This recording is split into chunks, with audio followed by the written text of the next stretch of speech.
Hey guys, Jesse here, and today I'm going to be taking a look at my, and soon to be someone else's, custom HD Schwalbe Graze. Now this kit was provided to me by the Gunpla Collective to do a weathering and airbrush tutorial, which are both on my channel, so I used this kit as the sample to do those tutorials. So if you like what you see here, go ahead and check out those tutorials. It'll teach you how to do what I did here. And go ahead and join the collective through the link below in the description. That way you can find out how to get some sweet water slide decals like the one you see on the shoulder here. So again, go ahead and check them out, and thank you to them for providing me with this kit. So for those of you who follow my Instagram or have been following some of my recent videos, you'll know that I recently hit 1,000 subscribers and we're still growing, so thank you for that. But I wanted to give away a kit, so there wasn't really a competition or anything tied to the 1,000 subscriber hit. I was just picking a random winner, but this is the finished product for that giveaway, and the winner knows who he is, and hopefully he likes what he sees. So there will be more giveaways in the future. They won't always be painted kits, but I did want to make my 1,000 subscriber goal giveaway pretty special, so that's what I've got here. So let's go ahead and just take a look at it. I just want to say right off the bat, if you like the Schwalbe Graze, and you like HG or you like the scale, just go ahead and pick up this kit. It's great for the price, and it's just a great kit overall. This is the first Graze I've built in any scale, and I just got to say, I really want to build some more. I've got a 1 to 100 1 to 100 Graze, like normal standard type, sitting around, and now I really kind of want to get started on it. So I love the Graze. I don't know if I like the Schwalbe Graze more than the standard one. I really do like thrusters, so if my mobile suit is covered in thrusters, it already gets a thumbs up from me. But yeah, it's all subjective. So if you like what you see here, I can promise you that the HG is a great kit. It's not without its flaws. It has two, in my opinion, major flaws that keep me from, crowning it #1. But I don't think they deter from the pros enough to really make it anything worth worrying about. So let's go ahead and talk about what I did to the kit. Now obviously I repainted it. Let's go ahead and bring it closer. I repainted it red using my airbrush. So this is an airbrush kit. I used two different reds. I used Vallejo's Game Air Bloody Red for the lighter red, and then Vallejo Model Air Red for the darker red. Then I used Tester's Diamond Dust for the thrusters and for the claw thingy here. I used yellow Gundam marker actually on the Ahab reactor here and the two sort of eyes here. I thought it would be easy. I got a little lazy and I kind of paid for it. It took me a long time to get those two surfaces absolutely smooth with a Gundam marker. I really should have just painted it.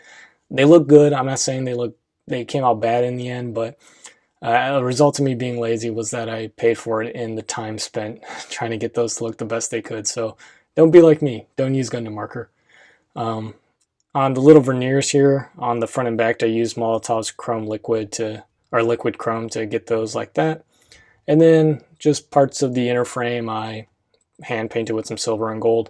The ribbons here underneath I painted with I think it was Vallejo's Game Air Dead White. And then on the back here I used Vallejo's Bright Yellow for that Ahab reactor. I actually base coated that in silver, so it would be a little brighter and a little metallic. It's hard to tell on camera, but in real life you can see some sparkle in it. And then on all the thrusters I used Tamiya's Weathering Masters soot to just kind of darken them up, make them a little dirty. I did the same thing on the feet because they're feet. And then I dry brushed, first I did a sponging of black on all the armor pieces. I think many of you are very familiar with my weathering and how I do it, but yeah, I just did some chipping with black, and then I dry brushed the whole thing in some silver. So that's how I did for the weathering. The claw thing here, I did a very classic, at least for me, classic weathering job on it. I don't really do this anymore, but I thought it was appropriate for this one. So basically, since it was already gray, I painted it in diamond dust, and then I just took some rough sandpaper and just kind of dragged it across the piece a few times. That's how I got a lot of these scuffs and chipped parts. Don't really do that anymore because it doesn't look great, but I think it really fit that weapon. So Worked out okay for this instance. And that's pretty much all I did. I did paint the monoline in there. I'll show that later. But yeah, in terms of a paint job, that's pretty much all I did. I got the paints sitting next to me here. I'll just go ahead and show them off real quick. From the waist up, pretty much, I primed with Tamiya's white surface primer. But then the weather got really cold and really snowy, so I couldn't do that anymore. So I decided, you know what, it was about time I actually started using primer in my airbrush because it'll be cheaper and I can do it inside at any time. So I went out and got some of this stuff. This is Badger's Resin or whatever, however you say that. I know it's like a combination of styrene, nylon, and resin, but this stuff is basically Jesus Christ in a bottle. I got a 3-pack from Amazon. It came with white, gray, and black, but mine got is this stuff good. You go straight into the airbrush, no thinning required. Use a 0.5 millimeter or larger needle and then spray at about 30 psi and you are good to go. And that's like super standard airbrush specs. So yeah, this stuff was incredible. And I used it pretty much from the waist down. So everything from the waist down that's painted red, I used this stuff as a primer. So highly, highly recommended. And then for just the paints, I guess I'll show them here. And there you go. That's what the Vallejo stuff looks like. For the frame, I didn't paint the frame. I actually kept the frame the same gray that it came in. I didn't paint it at all because I really, really like the gray that the IBO frames come in. They're really close to German gray, which is my favorite gray to work with in terms of mechanics. So didn't paint that, just did a dry brush on it. And I kind of regret it because there is a problem with this frame, which I'll talk about later. But let's go ahead and talk about the looks of the kit and the proportions and such. And I love the look of the Graze. I don't know if I like the Schwalbe Graze better. It kind of sits at the same level for me. There are parts of it I really like, and then parts of it I don't like. For example, I'm not a big fan of side binders on legs. These are probably the least offensive ones I've seen. Very simple shape, not too prominent or huge, but still don't like them. I would probably just take these off if this were my kit. But I love the shape and design of the upper leg here. It just looks really nice, very creative looking. When we get to articulation, they separate in a really cool way. I love the legs. This is just the normal Graze legs from the knee down, but they look great. I know a lot of people have a problem with the high heels, but for me, if it's a space type suit, it kind of makes sense. You don't really need great mobility, and I don't know. I think they look fine. I think they look great. But then we get up to like the shoulders, and the shoulders are just really simple and blocky and just kind of boring. I do like that they have a lot of thrusters on them, but again, just, I don't know. Their shape's kind of boring line. I think the greatest problem with them is that this whole design here just really looks like the thruster just was like slapped onto the side of a big block. And even if that block was supposed to be painted gray or was gray as it came, it just doesn't look complete. It looks very incomplete.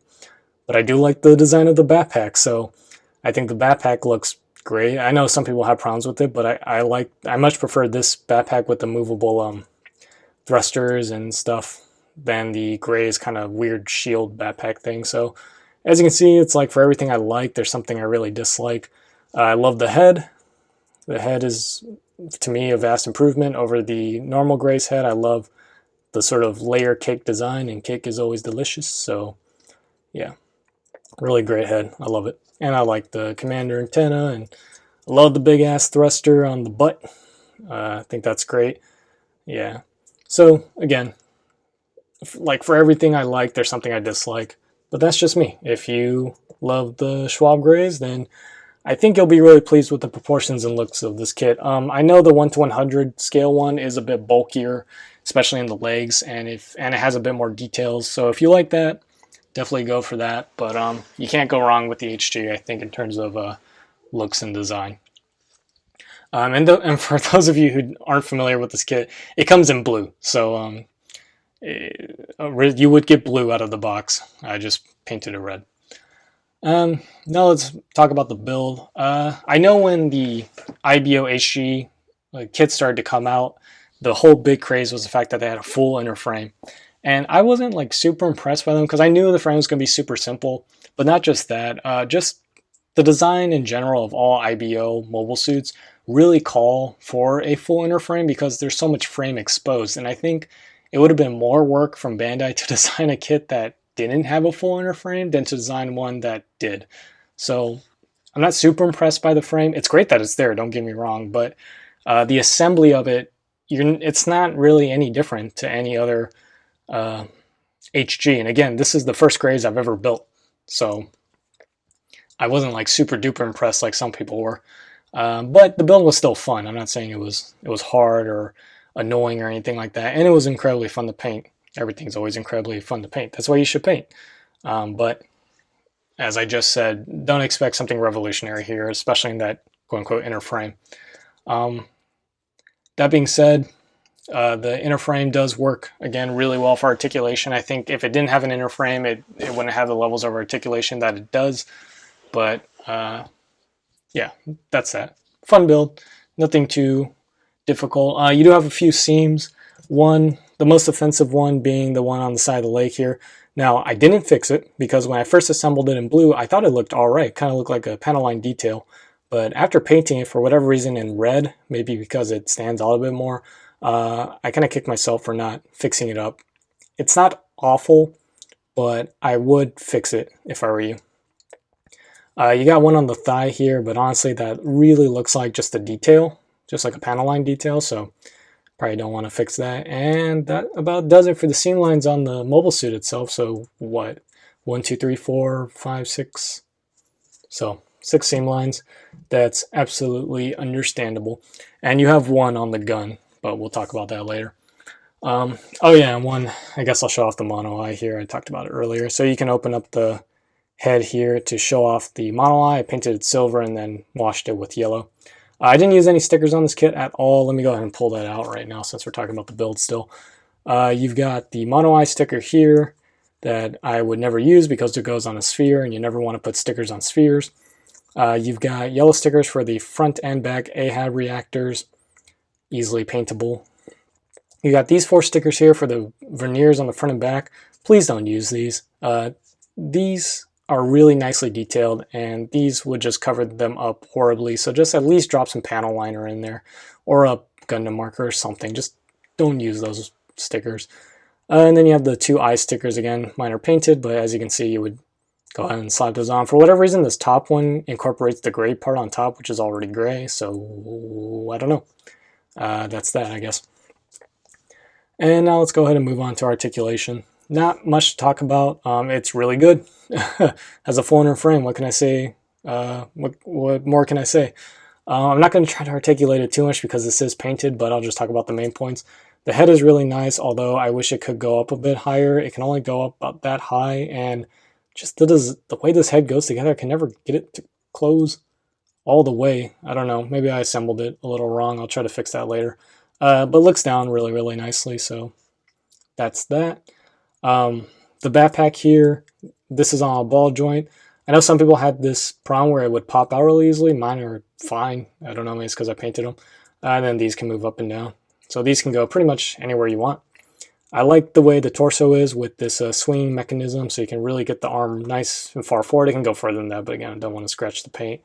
And then it can go up nice and high. You've got another joint here, and then you go really high up. So very nice. The one part of this kit that's a bit stiff is in a space that doesn't really matter. It's this sort of swivel. Here you've got a bicep swivel. That's really, really loose. I think I just popped that out. Nope, we're good. You have a single joint here, and it goes about that far. It could be better, but I think is good enough. The hand is on a ball joint. As you can see, this like arm guard, it covers where the hand's hole would be. So holding weapons is kind of annoying here because it'll bump into this back guard, at least for the axe. The rifle can only really go in the right hand, and you'll see why later. As most of you probably know by now, the waist articulation for the IBO kits are really nice because you have like this upper movement, and you have a ball joint at the bottom. Unfortunately, the torso doesn't swivel that much, and that's because these side skirts are actually attached to the torso, which is pretty weird. It's not actually attached to the waist unit, so they get in the way, and they can't really go high enough to get up and over these front things, wings, I don't know, they're not really skirts, and they rock like up and down, so it's just kind of a weird design, and I think that's the biggest flaw in the articulation for this guy. It really can't swivel at the waist. The legs are awesome. These binders do kind of get in the way, but they can swivel, so not a big deal. But I just watched this knee bend. This is the work of God right here. Oh, oh, that's beautiful. Like this pseudo separating armor, nice mechanical detail look. This is like, for me, the epitome of knee, HG knee articulation. So yeah, this is the knee articulation, the beat in terms of looks. So yeah, I know I'm over exaggerating a little bit, but that it just looks so nice with the knee separate from the upper thigh and then the lower leg. So, and then the feet are quite good. These like side ankle armor gets in the way a little bit, but it goes pretty much where you need it to be. This front ankle armor is on a ball joint, but for the life of me, I can't really get it to move at all. Again, probably because I painted, but it doesn't really need to move. It doesn't get in the way. They point up and down just slightly. And it kind of sucks that there's no like toe or front foot joint. So feet are fine. They're fine. But articulation overall is really, really good. The biggest problem, and this is one of those major flaws I was talking about, is that Bandai used that soft inner frame for these IBO kits, and it really hurts this kit in my opinion. The kit feels quite loose, and I top coated it, so you would think it'd be tighter, and I can't imagine this kit without that top coat. I have the same problem with my other HG IBO kits, and so I know it's not just this kit. So my suggestion to you would be put some nail polish or some top coat on the pegs themselves or the sockets and try to get them as tight as possible, because it's kind of a problem. Particularly on my build, the ball joint that goes into the waist, it's a polycap, but it's so loose, and I didn't do anything to the polycap. In fact, I put some top coat on it, so it should be tighter. So all I can think that would be the problem is that the waist plastic is so soft that there's not enough friction to hold that ball joint in place. So again, put some top coat, maybe some nail polish, and you should be fine. And now let's go ahead and move on to the accessories. So let's start off with probably the most boring thing, and that's the Graze axe. I like the design of this axe simply because it's just so axe. But it works well, it works fine. As you can see, I painted the blades here, and I painted this like little energy cable, but besides that, it's just an axe. I think the worst thing about the design of this axe are these two ginormous pegs, and that's so you can peg it on the side skirts there where the holes are. Unless you really, really want this thing to be mounted on the Graze, I would just cut off these pegs and sand it down flat, and then have it holding it, or just toss it into a bag or something, because I don't know, I think it really detracts from the look of this thing. I mean, there's not much to look at, but I think it would look a lot better without those pegs. So there you go, there's the axe.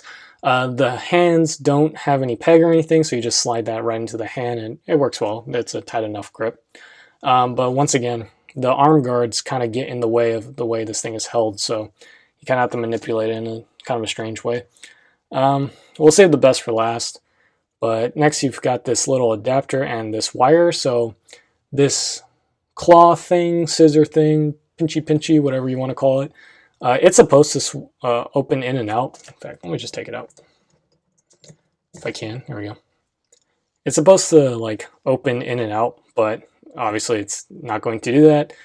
You can modify it to do so, but you're gonna be working quite small, so that's up to you. But basically, you've got to take it out, put it on the end of this wire, then put this adapter in place there, and that's really, really annoying. I think they easily could have found a way to make the wire and the hole like connection large enough so that you could just put the wire into this and then put the wire into the arm directly without this little adapter, because yeah, this isn't great. And not only that, this wire is just not strong enough. As you can see, you can like bend it, and yeah, I mean, it could work, but it's not strong enough. So I think you could easily get a stronger wire in the same gauge, because this looks like a single copper thread. So you could probably get like a braided copper threaded wire at the same gauge, and then it'll be a lot stronger. So yeah, this thing is pretty wimpy. This adapter sucks, and it sucks because everything sucks because I really love wire weapons, and I think this actually is a pretty damn cool wire weapon, and I like the way it comes out of the wrist and everything, and the wire is just too weak, so easily fixable, not really a huge complaint, but something to talk about. And finally, the creme de la creme, the Graze rifle. I adore this rifle. This thing is just so awesome. I love the design of it. I love the way the ammo goes on the left and right. I love the way it clips into the arm. If you were to ask me what my favorite like mobile suit beam rifle would be, I don't know if it'd be the Graze rifle, but god damn does it come close. There is no sticker for the camera here, so I just went ahead and painted that metallic green. But yeah, pretty great. Again, this isn't painted, this is just in the plastic and it's dry brush and top coated, but again, I really like the gray that the gun came in. It does have a seam line going up and down around the whole thing because it's two pieces with a few connection pieces here and there, but it's just across some round surfaces and flat surfaces, so really easy to fix. And the way it attaches into the hand is pretty easy. So again, no peg, so you just slide that into the hand, then you sandwich the hand between the gun and this like adapter piece, and then this little tab plugs into the arm itself. So you have a nice strong connection. It's never going to droop because of the wrist because it's attached to the arm, and it just looks great. So you'll see it in the spinning base shots, but yeah, love this rifle. Really cool design. It's just, ooh, it's so good. And it works well with this kit. And that's it for accessories. So pretty light on the accessories, but then again, it didn't really use much else in the show. Would have been cool to maybe get another axe. Like, oh god, I haven't seen the show in so long. I can't remember if it used 2 axes at one time, but if it did, yeah, wish it came with another axe. But otherwise, the only last complaint I have about this are the hands. And this has been something Bandai has shafted us on since the HG Barbatos all the way to what will be like that thick-legged Dantalion. This kit only comes with holding hands, and I really hate the look of these holding hands because they're not like older HG holding hands. So for those of you who don't know, see this holding hand, how it's just the gray part of the holding hand and then the hand armor cover. So when you look on the inside, you're actually looking at the inside of this hand cover. Well, older HGs, like the HG Unicorn, have like the fingers attached onto the palm of the hand, and then the upper armor is like a separate piece. So it's like very master grade like, and they look great because they actually have inner hand detail, and it doesn't make the fact that it's this coming with no open hands, it makes it that, how can I say this? It makes it less painful if there was some palm detail in these holding hands. And on top of that, this kit comes with like a cool shooting out wire weapon, so it would be really great to have like an expressive splayed out hand to shoot out that wire weapon. But no, we get these holding hands and it looks really dumb to have like this, I don't know, like GTA 3 hand shooting out a wire weapon. So it's kind of a little complaint, but at the same time, it really hurting for hands. And the only time we ever got open hands was through option sets, and they were only for like the Lupus and the Lupus Rex, I think. I can't really remember. So that kind of pains me a little bit because this kit's articulation and just thrusters and everything really calls for more expressive hands, and we don't have them. But again, pretty small complaint for what is overall a fantastic kit. So if you enjoy the Schwalbe Graze or any Graze in general, pick up this kit. It's nice and cheap. It's really engineered well, and had a lot of fun painting it. So let me know what you guys think of my custom in the comments below. Hopefully the winner enjoys his kit here, and thank you all for watching, and I will see you all next time. Bye bye.